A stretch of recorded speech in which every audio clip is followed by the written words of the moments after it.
Call meeting to order. Motion carried. Will you please stand for an opening prayer to pledge allegiance? Let's pray. Heavenly Father, thank you for this day, and thank you for all you do for us, Lord. Thank you for the rain. We just pray, Lord, that you would just guide and direct us and continue to show favor upon the city and all that we do, and say, in Jesus' name, amen. Amen.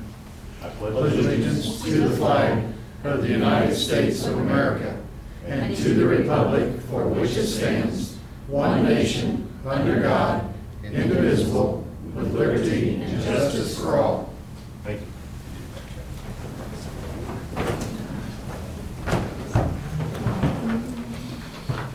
Okay, at this point, we move on to citizen participation. Anyone wishing to speak to anything not on the agenda, please step at the podium, state your name and address, and you'll have 5 minutes.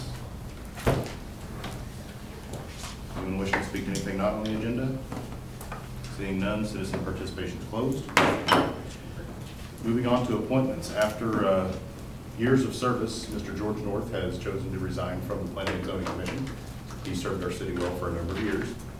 In the last round, when we had an opening, we had several applicants. And as you know, we need to have someone from each ward. And Mr. North was from Ward 4, which means we have to have someone from Ward 4 to replace him. So during those interviews, we had a man named Randy Phelps, who we think would do a good job. He lives in Ward 4. And I'm asking for a motion and a second to appoint Randy Phelps to the Planning and Zoning Commission for the unexpired term of Mr. North, which would end in 6/13 of 2020. Motion. Second. Have a motion and a second. All in favor say aye. Aye. Opposed? Any abstentions? Motion carries 8-0. Mr. Phelps will be on the Planning and Zoning Commission starting 1st October is our first meeting? Next meeting? September, I'm sorry. Need a motion and a second for approval of consent agenda. Motion. Second. Have a motion and a second. All in favor say aye. Aye. Opposed? Any abstentions? Motion carries 8-0. Boards, commissions, and committee schedule notes. City council meeting. The next one will be September 4th, 2018, followed by the next one is September 18th, 2018, and we plan to hold those at City Hall. On to old business. Need a motion and a second for the second reading of bill number 18-33. Motion. Second. I have a motion and a second. All in favor say aye. Aye. Opposed? Any abstentions? Motion carries 8-0. Ms. Brenda?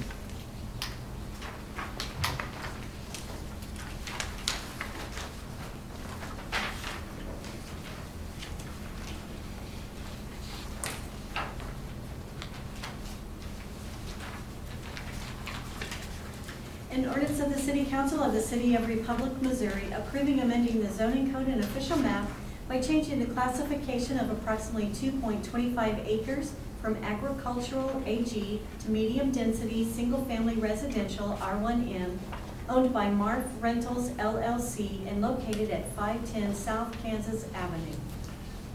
Thank you. Need a motion and a second for final passage of bill number 18-33. Motion. Second. I have a motion and a second. Ms. Haynes here, who presented to us at the last meeting regarding this change in zoning. Do we have any questions for Ms. Haynes?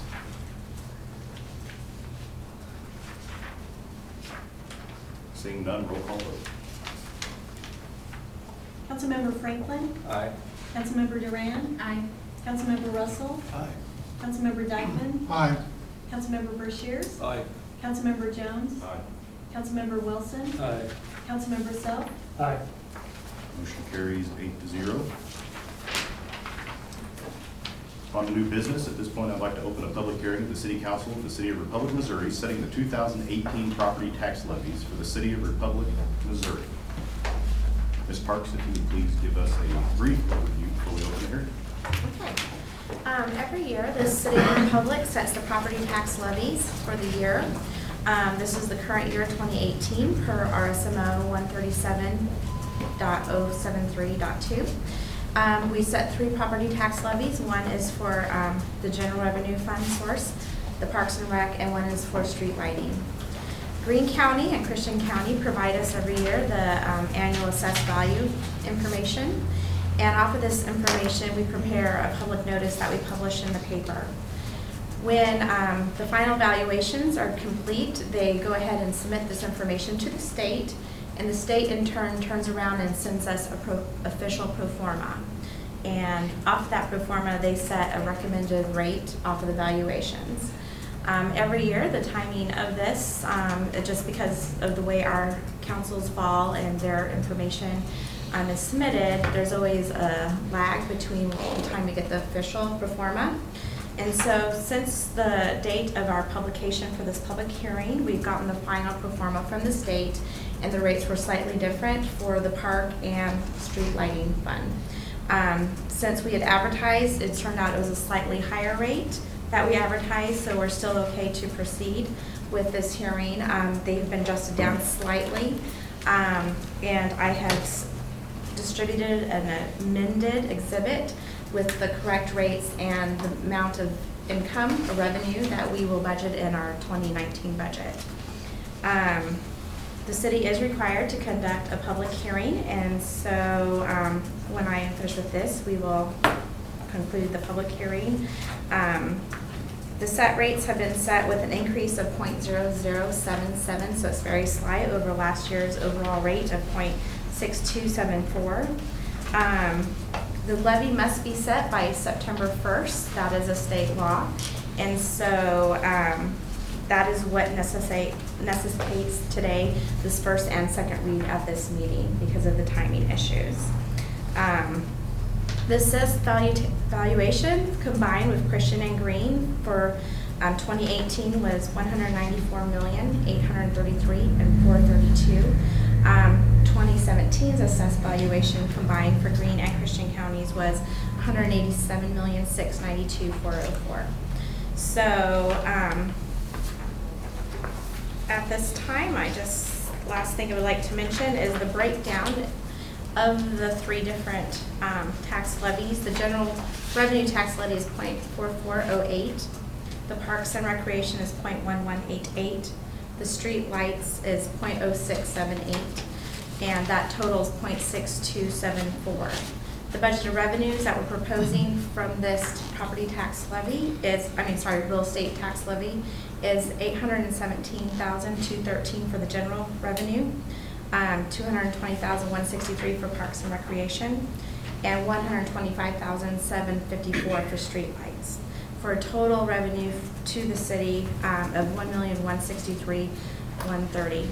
Of that, Christian County and Greene County get a small portion. Christian County gets 4% and Greene County gets 3% because they process these payments. They do the receiving for us and remit us this revenue. So at the time of the actual reading, we will have an amended motion that we will give to reflect this change from the time that we advertised to now. Okay, thank you.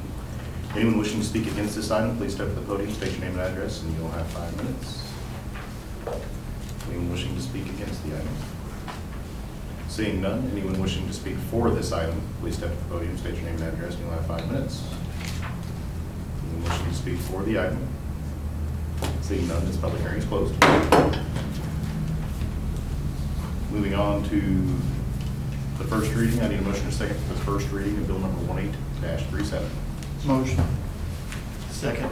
Have a motion and a second. All in favor say aye. Aye. Opposed? Any abstentions? That motion carries 8-0. And now we have an amendment to the bill. As you can see with your, is that what you're talking about? With your paperwork there? Before we go into it any further.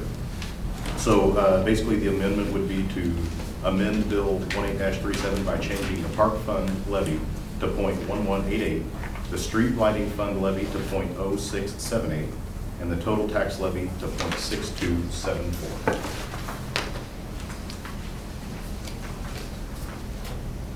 Require a motion and a second to amend. Motion. Have a motion and a second. All in favor say aye. Aye. Opposed? Any abstentions? That motion carries 8-0. Ms. Brenda, would you read the bill as amended? An ordinance of the City Council of the City of Republic, Missouri, setting the 2018 property tax levies for the City of Republic, Missouri. Thank you. Ms. Parks, do you have anything to add beyond your overview that you gave us just a minute?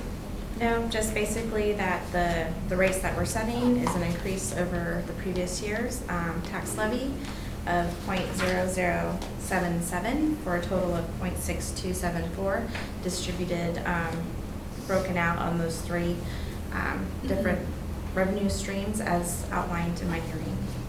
Okay, do you have any questions, comments, or concerns for Ms. Parks? Remember, this is a staff request for an emergency second read, and it's added into the clause, so we will move into that after council questions, concerns. Mr. Mayor, I have a question. Why does Christian County get 4% and Greene County get 3%? That is the rate that they've set. I'm not really sure why, but that's their processing fee they charge us.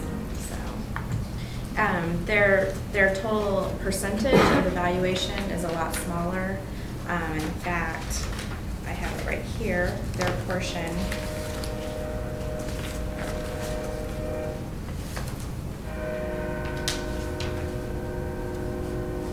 is on the real estate side is $2,610,000. So you can see it's a lot smaller portion of the revenue that we collect.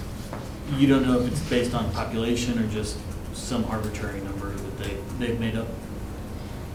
That I'm not sure. Okay. They get to set the rate that they collect at in order to collect it for us on our behalf. So it just so happens Greene County chose 3%, which they believe is their fee that's appropriate for their administrative fee, whereas Christian County believes 4% is what is appropriate for them to collect our money. So That's within normal range? yes, yeah. I mean, I don't, some of them take credit cards, some of them do not take credit cards, some of them charge extra fees. It's purely their fee to handle it on our behalf, just like abatement cases will be handled at a certain percentage too. They charge it for all collection cases. So. Thank you. Is there any other questions, comments, or concerns from council? Seeing none, we'll move into the... You good? Okay. Seeing none, we'll move into the second reading. We need a motion and a second for the second reading of bill number 18-37. Motion. Second. Have a motion and a second. All in favor say aye. Aye. Opposed? Any abstentions? That motion carries 8-0.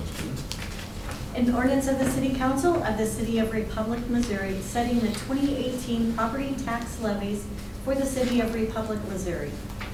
Okay, I need a motion and a second for final passage of bill number 18-37 as amended. Motion. Second. Have a motion and a second. Do we have any final questions or thoughts before we move into a roll call vote? Seeing none, roll call vote. Councilmember Self, Aye. Councilmember Wilson, Aye. Councilmember Jones, Aye. Councilmember Brashears, Aye.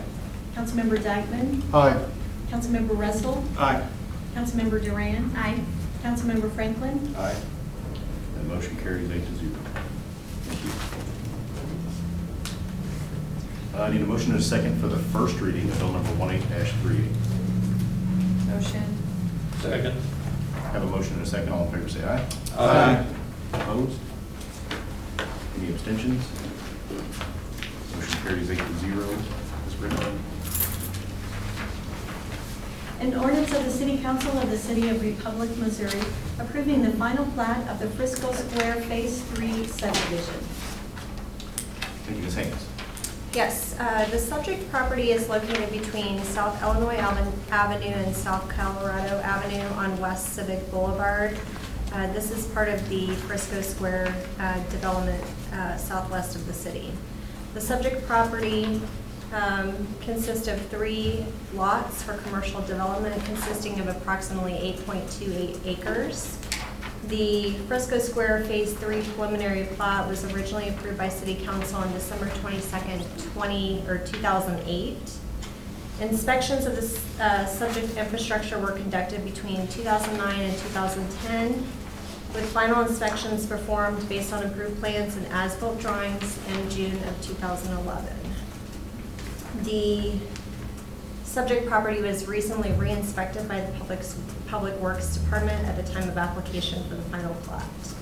And finally, there was a temporary drainage easement, which you'll notice on the final plat. It was accepted by the Director of Public Works on July 16th of this year. The temporary easement remains in effect until such time as the affected property is developed, permanent stormwater detention is constructed, or the final plat or other instrument is recorded with a perpetual easement. Thank you. Any questions, comments, or concerns for Ms. Haynes?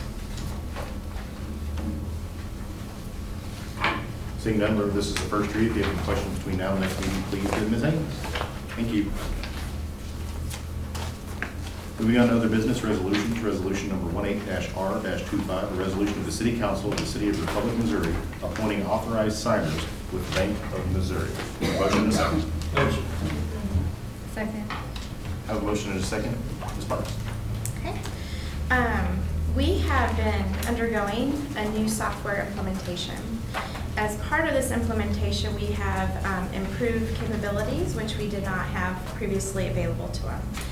Part of this process, we looked at all of our internal controls and all of our processes to see, can we do something better and can we improve the process? One of those areas that we looked at was the amount of people who are actually signing the physical checks. In our city, we have 2 reviewers and 3 signers currently signing our checks. So with this process, our check signers, we actually have 4 people authorized on the bank account. They're able to log in now and do an electronic signing process where they can see the payment registers.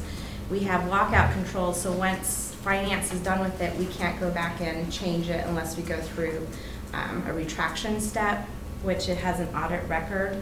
So a notification is then sent. We would like to keep the mayor and mayor pro tem positions as the primary signers on the bank account. We would like to have the other 2 signers, who are the city clerk and the finance director, my position, be the backup signers with going in the order of the city clerk and myself if they were to be unavailable to sign the checks. Something that we've implemented that adds an extra layer of security by, even though we're removing an additional check signer for each check run, we have implemented positive pay, something that we did not have available before. Basically, when we produce this check file, we're able to remit the record, the transcript of all the checks to the bank. The bank will not clear any checks unless it matches the transcript. So it's a very, very important internal control that we now have available to us. So it's not like we're just removing controls, we're just improving the process. We found it kind of difficult over the months and the year that I've been here to always get all 3 signers every Friday available and Monday. So to us, it's just a recommended process improvement. And so therefore today we are bringing this resolution to you to consider. Okay, any questions, comments, or concerns, Mr. Jones? This change is, do you foresee it being an audible point later, where they would recommend that we had the 3 signers instead of just 2, or, I mean, I don't want to make a change now and then have to go back later and change it to 3 because of audit recommendation.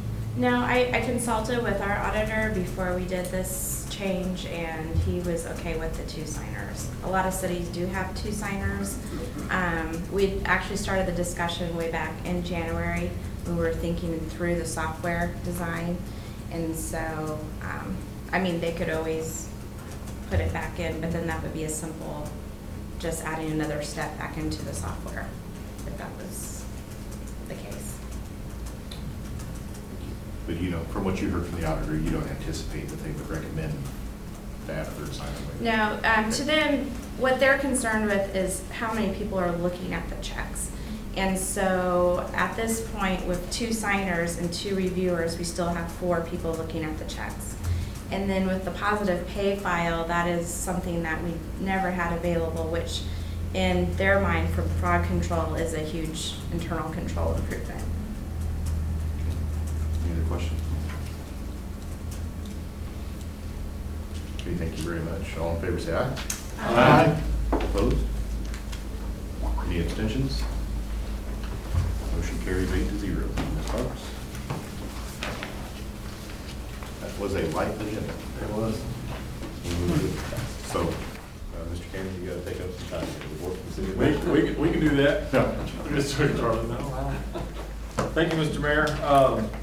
Yeah, it is a fairly light agenda.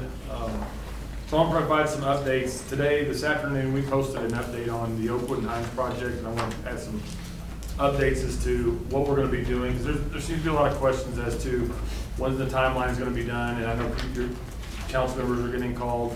I received some calls. We got a lot of comments on our Facebook page, but the portion of it is, and I believe that it's important that we clarify, is that that intersection, the objective is it's in 3 phases, and so the first intersection has to be done first. So basically, it's not closed until July. The total project has to be done by July, which is 3 different phases. So in this particular one, this is probably the most difficult piece of that intersection. But it's like I've had to explain, or at least share, there was obviously a need that warranted that project, and probably that intersection was that piece. The contractor, so the idea that there's no work going on, there is work going on, it's just not the piece where they go in and start ripping out the intersection. Our crews are out there replacing water lines, they're putting up the erosion control, which is required, and so Jernigan is already on site. I anticipate that they'll go extremely fast, but we're going to continue to provide updates to what that is and provide that information to the community. So a lot of people, I would just ask you to direct them to that.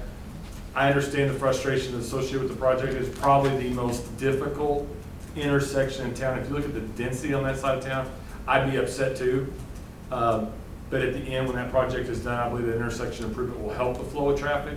Right now, it is definitely, I mean, if you had a house that was living there and people are cutting through, it's understandable for people to be, upset with that portion of it. And so be patient with us. We'll continue to work through it, but I assure you that there is no portion of it that there is a delayed, or I feel like that the contractor is not doing their due diligence. I believe that it's a very structured plan, and I will be very transparent in this portion of it. We shut down that intersection prior to school for one purpose, was to say, hey, don't do it when school is starting. Be ahead of that game, start it when we start relocating water lines, so parents can get acclimated to the traffic pattern before we start school, and then all of a sudden throw a wrench into that system. So that is probably a lot of the purpose of that, so we can get a lot of that stuff done. So any questions, please direct them towards us, but we will, progress is a process, and we'll continue to work through it and navigate this. So if you have any comments or you hear about it, we'll continuously provide updates. So then I appreciate the feedback on that. Is you shouldn't try to answer every question. We'll try to do that through routine updates, and I appreciate Mike for doing that. Speaking of Mike and the police department, I appreciate the information that went out for police recruitment. I'll tell you what, that is probably one of the biggest challenges that we're facing as a community, but it's not just for public. I think it's being felt all over the law enforcement community, even in public safety in general. But I appreciate the work and the effort of going outside and thinking outside the box and creating those opportunities. I believe we had one that came in, or an applicant I believe we signed on today. So, I appreciate the work that's being done, and I appreciate the efforts that we're reaching out to get that stuff to the community and to potential applicants. City Hall, remediation projects and things that have taken place, I want to commend the city staff. As I mentioned 2 weeks ago, a lot of it was very much precautionary. I'm not going to risk the idea of what that would be for employee safety. Even though the inspectors would tell you that even then there's a potential. If the potential exists, we took action. So it was not a massive deal, but at the same time, you cannot take someone's health or safety into question. So they've completed City Hall. They're in Public Works now. They'll actually have that tested tomorrow. It's a much cleaner setup. Community Development had a few more problems. We ended up quarantining office, and so they'll be doing that this weekend. And so probably just south of $30,000. I have the numbers in my admin report. You have $11,584 for City Hall, $11,336 for, that's Community Development, $6,940 for Public Works. So I say all that to say that we've got a much larger issue that we're going to have to continue to deal with. We're addressing what the problem was. It's not the root cause of it. So I asked for a facilities assessment of it with just our staff, talking to Wayne Hawkins and them and saying, hey, what else can you tell me while we're into this that you wanted to say, you maybe communicated before? And so we'll be bringing that information to the council in later meetings just to show you what the assessment of those buildings are, because every time you take out one wall, you're finding that there's more issues that are there, water coming up through the floor of the building. Like Main Street has such a part in that street that water actually runs off that street into our council chambers now. That's stuff that I would not have been aware of until we said, okay, I need a true assessment of where we're at with the facility. So I appreciate the work that those guys have done to continue to do that. And I appreciate staff's understanding. If you just saw this area last week, if maybe you did come up here and see it, it was pretty much laid out. This was a makeshift office and everybody was doing their work. And there was a lot of team bonding going on during that time. And that's why I stayed out at the court. So, but I appreciate the staff. I think it spoke to the immediate action to shift and keep operations going. It was not ideal, and I appreciate the community's understanding of it just was not the greatest setup, but we didn't have the largest amount of time to move, but I appreciate the work that staff did to get that done. It just demonstrates how quickly we can move and still keep things going. So the mud run this weekend, so pretty cool stuff. And Jared is extremely pumped, his staff is pumped. I think this is the 4th year they've done it. And I think he said today in our ELT meeting that there was over 1,000 entrants into that program. So in 4 years, I believe it started out with 353. And so to see it at 1,000 people coming into our community, one, it's just a cool event. And so I encourage you to get a chance to go out there. We're going to be out there Saturday. Come out and take a look at what that is. They are allowing like a family function this year. It's not just adults. You have to actually be part of it. It's like all together. I think they're trying to continuously expand that to add adults, but they want to make it a controlled environment. So I appreciate the work that our staff did to get that ready, but it's a really cool event. Brings a lot of people to our community, drawing attention to what we're doing, and I just commend staff for getting that done. Highway 60, last piece. Am I taking enough time?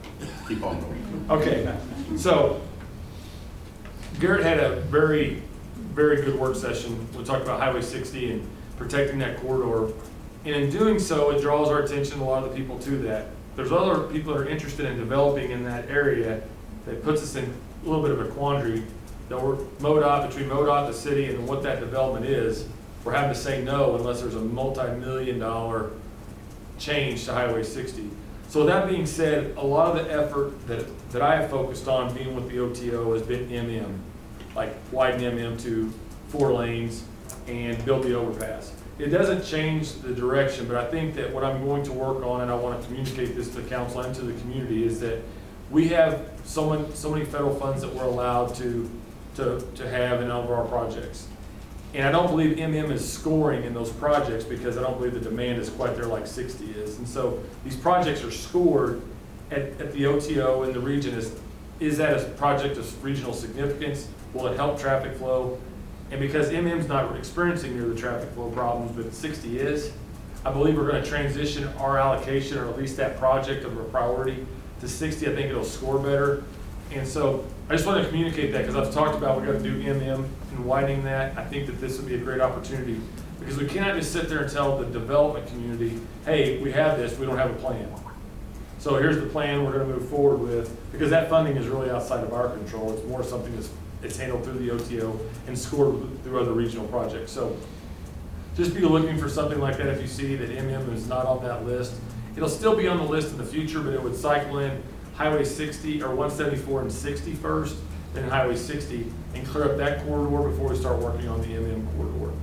Well, that being said, the railroad safety study is going to incorporate the MM overpass, I believe, as part of that grant application. Whether we get it or not, the original application did not include that overpass. It only included closing Farm Road 93. This new application, as I spoke with MoDOT last week, would include the MM overpass, but it would still consider Farm Road 93 closure as long as we got the overpass. So that is some of the things that are working on to get traffic flow based upon that work session we had to facilitate that. So it gives the development community some idea of what they can do in that corridor, or maybe pay it in lieu of a fee that could be contributed to that project, because every time you do a street or a highway project, if you have local match to do that, it obviously moves your project a little bit further to the top versus saying, hey, it's all on you to provide the money. We're actually participating with the money from the development community if they would wish to pursue that. So that's all I have for right now, but there will be more discussion on our facilities needs, and I'm putting all that together. We had a phone call with Stiefel today just to talk about what our options were if we had to remodel the building, build a building, look at the facilities we've got. So all that discussion is taking place, just because I think I have a significant concern of putting a lot of money into those facilities if it's not gonna address the situation, so. That's all I have. Thank you, sir. I'd like to address Oakwood Hines again. I did that a little bit last week, or last meeting. I do not want our, I know we get some complaints on that. I know I have, I know some of the council has as well. But I don't want our team to get discouraged by those complaints, because the truth of the matter is that was decided some time ago.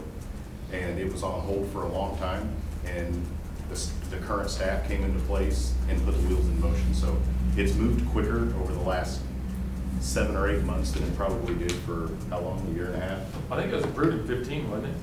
Oh, Started at 12, actually. It started at 12. so Okay. this has been going on since 2012. So while it is frustrating to have detours, I think it's important to note that there's been more progress on that project in the last 6 months than there was since 2012. So I think we got to look at it through that aspect. And also, we do have people out there working. As a matter of fact, we've got people out there lowering water lines. And another commendation to this council is that once we saw the need, the staff put it before us, the council got it done in such a manner that the contractor wasn't even ready to start working. And which I think is probably unusual in contractors, that they often wait for a council to make decisions or move through the process. Sure. So I think there's some negative there. The intersection is closed. I know it is a tremendous, it makes people upset because it's an inconvenience. We all know that, but we're dealing with something that started in 2012 and we've made more progress in the last 6 months than was made in several years. So I think our team deserves some recognition for the quickness and swiftness that they moved on. Next, I want to talk about public safety. Just real quick, congratulations to the fire chief going and teaching at the state fire marshal or state Missouri fire inspector class, and the police chief for National Night Out. We had 300 citizens show up, and I don't remember when the last time we did that. It's been a couple of years. Over 2 years ago, yeah. So it's nice that picked up with something like that and ran with it. Something else with public safety is, I think at some point in time, I hope at some point in time in the future, we're gonna get an opportunity to try to fix some of the things that keep people from either coming here or staying here. And we know there are issues, and I think we're gonna have to look at creative ways to make that happen, to not only attract the right people, but to retain them. Because when I look at their calls for service, the fire department had 213 calls for service in July. That's an increase of 56. So your staffing is not changing, but your call load is increasing. And it's only going to continue to increase. The police department, 106 reports out of 657 total incidents, and that was from the 1st of August just to the 17th. 657 incidents. Not only that, you're 4 or 5 officers down, just receiving the resignation of 2 more because they had other opportunities. So it's nice that we're opening the front door and making it a little more appealing, but at some point in time, we're gonna have to take a step and close the back door because we're losing them just as quickly. We spend, I don't even know if you can equate how much money we spend training these officers and these firefighters and what we lose when they walk out the door and we have to do it all over again. That's not something we can put on paper, but it's a loss, and we're losing experience and we're losing officers, we're losing firefighters. At some point, we have to put the magnifying glass on this and figure out a way to fix it, whether there may be options that we don't all like, but I don't see any other way because we've got to fix that problem. So, I'll get off my soapbox now and move on to council reports. Mr. Dyke. Well, the only thing I really have, of course, appreciate everything staff did in this last week and we're still doing. But I was telling David and the mayor before the meeting that I had to take my wife into Mercy today for a consult with one of her specialists, and the doctor and the nurse practitioner started talking about the incident that went on with air quality. And I sat there for a little bit and listening, and she asked, "Are you aware of it?" And I said, "Yeah." And she said, "Oh, do you live in Republic?" I said, "Yes." And she said, "Well, there haven't been a lot in the news." I said, "No." I said, "I'm on the city council." And oh, well, the one thing I want to say is that they applaud the staff and David for the quick action of getting it done. Mm-hmm. So, Good means deal. a lot. Yeah, absolutely. So, thank you, sir. Mr. Russell. I don't know if anybody noticed, we had some exciting weather here real recently. And this is a general question, I'm hoping David might be able to help us out on this. So, my neighborhood, we never heard any sirens. Did the sirens go off in Republic? And No. should they go off, and when do they go off? I thought we were in a warning area. No. We're in, well, my wife lied to me. I think the fire chief can answer that, but So the tornado warning stopped at the Green Christian County line. Did it really? So I went to the basement for no reason. Thank God no, it's okay. Thank God we live on the plateau, because once it kind of hit the plateau, it literally fell apart. And if you watched it when it got on the other side of Springfield, it started picking back up. Thank you. Anytime. That's all I've got. Yeah. Now I'm gonna have to go have this conversation with my wife. just let her watch the video. Yeah. Thank you, Mr. Aaron. Don't feel bad, we were all in the basement too. Fair. Well, everybody else was, I was on the front porch watching. Of course. I mean, what else do you do? Great job trying to handle all of that. And I was in the city hall this morning and it smelled way better. So it was kind of refreshing, actually. Couldn't smell any mildew at all. So, great job. I've gotten a couple of just comments about the Oakwood and Hines, and it's all about progress. And so I said, well, when you're coming from the high school, you could just go one street up or one street further on, you'll be totally fine. So we just kind of made light of it, and they were like, yeah, you're right, and on we go. So great job to everybody who's working on that. We really appreciate the progress. So that's all I have. Thank you. Mr. Franklin. Really appreciate all the hard work that Republic has done with that mold issue. That's especially having to move around and everybody working from different places. That has to be very frustrating. So I'm very appreciative of all of the hard work everybody did to accommodate for that. Besides Oakwood and Hines, I've also heard quite a few comments about the mud road. A lot of people are excited about that. So that's super exciting. That's really cool to have here in Republic. But other than that, I just appreciate all the hard work that everybody in Republic's been doing lately and how great everything's been doing. Thank you, sir. Mr. Self. Just a lot of echoing of what has already been said, but, more importantly, thanks for taking it serious, Mr. Cameron, not kind of like, oh, we'll see what happens, or anything, dealing with it and just going straight at it, so I appreciate that.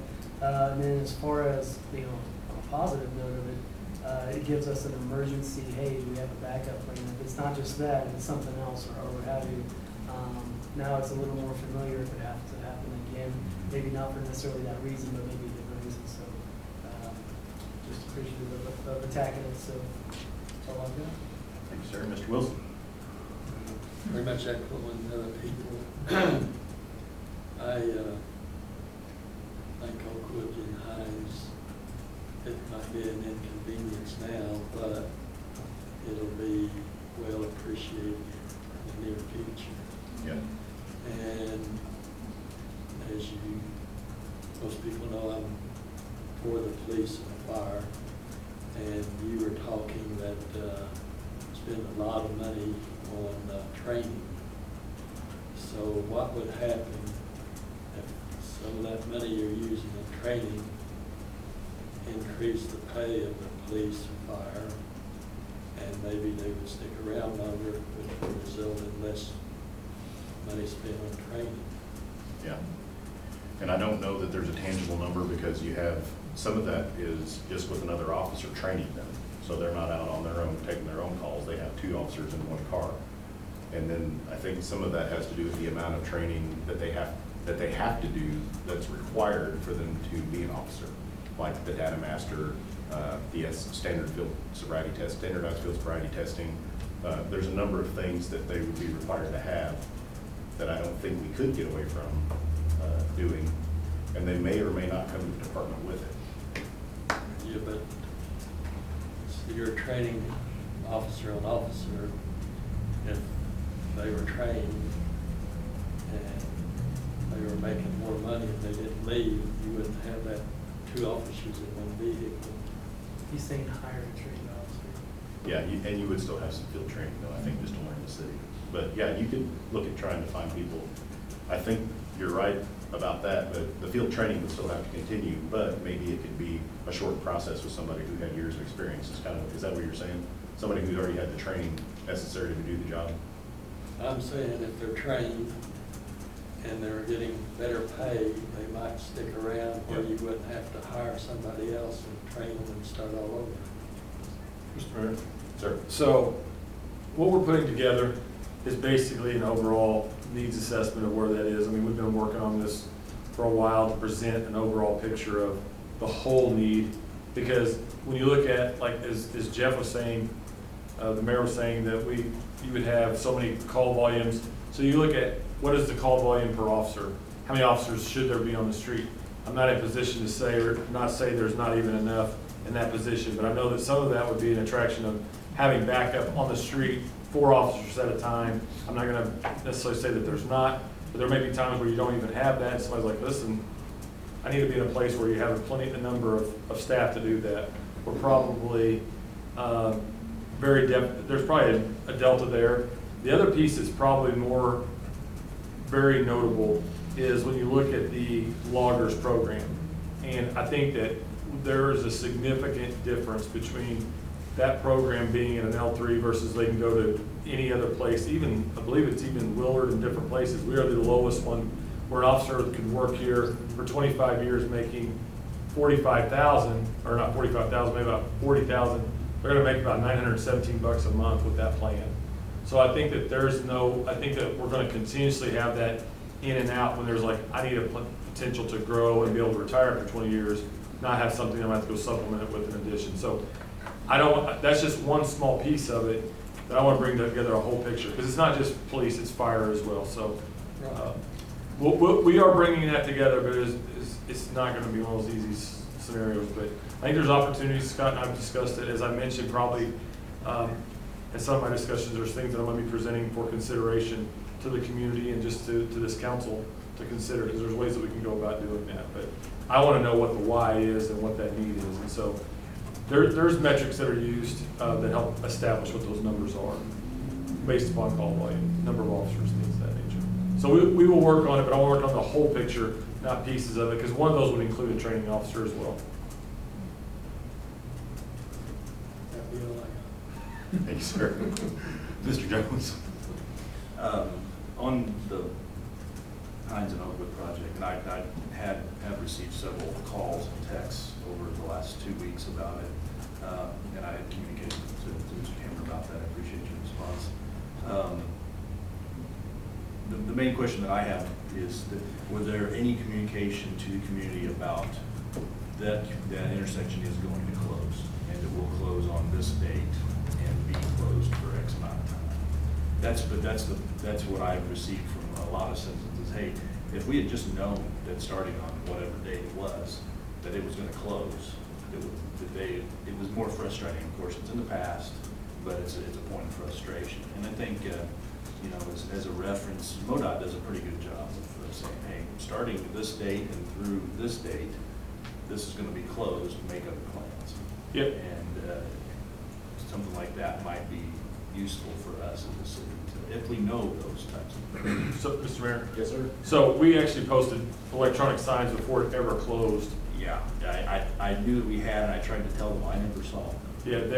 Yeah, those billboards, we got out in front of that, and then we also shot a video that we posted to our media page. But yeah, I can get that, understand the frustration of it. But we got out, the messaging was done way in advance to say, get used to this, because we're gonna close it in a week. And So the question I have is, how do you train city council members to be able to tell people that we did that and do it gracefully? I don't know. I don't know. Because I had one lady that was convinced that it was just done, and basically we had done it to, so I didn't know how to respond other than I'm sorry, so. Yeah, it's not easy. Yeah. Say it again. Follow our Facebook page. Blame MoDOT. Yeah. Straight up. Point to railroad. All right, maybe that's all. Mr. Shears. The mud run has been mentioned 2 or 3 times as we've gone around our circle here, but it's just amazing the progress that program has made, from David mentioning over 300 to over 1,000. And if you've ever been out there, it's so interesting. I see little macho boys, and you look at them, and you know they just can't wait to hit that mud hole. But then you see this little girl just pretty as she can be, long blonde hair, and she dives into. And I've seen some of them even almost go completely under a log in water that is so thick with mud, they come up and it's unbelievable. I've never seen so much enjoyment. But with that growth takes a lot of volunteer help, I mean, a tremendous amount. And I know this year they're down some on volunteers. I've been talking to different teachers at school that sponsor groups or clubs or sport teams or whatever to try to get some help from high school kids. And in the past, they've helped a lot, and this year they are also. But if you have a son or a daughter or a friend on the neighborhood or a scout team, whatever, people that can help, I'm sure they could definitely use the help out there. I believe they've added even maybe an extra course, or maybe the term is run. And with that, I'm pretty well doubled, I think, the number of volunteers they needed. On a different note, this Friday night in the stadium, and I can promise you I've seen the program for that night. It's going to be amazing.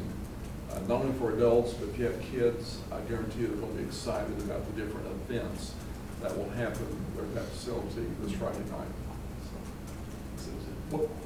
What time does that start, Charlie, like the festivities of that? I believe it is 6 or 6:15. The gates, I believe, are open at 5. Game starts at 7. Get there early. Get there, get out. It will be- That stadium will hold twice as many as our old one. So, still maybe back. Good deal. Anything else from council?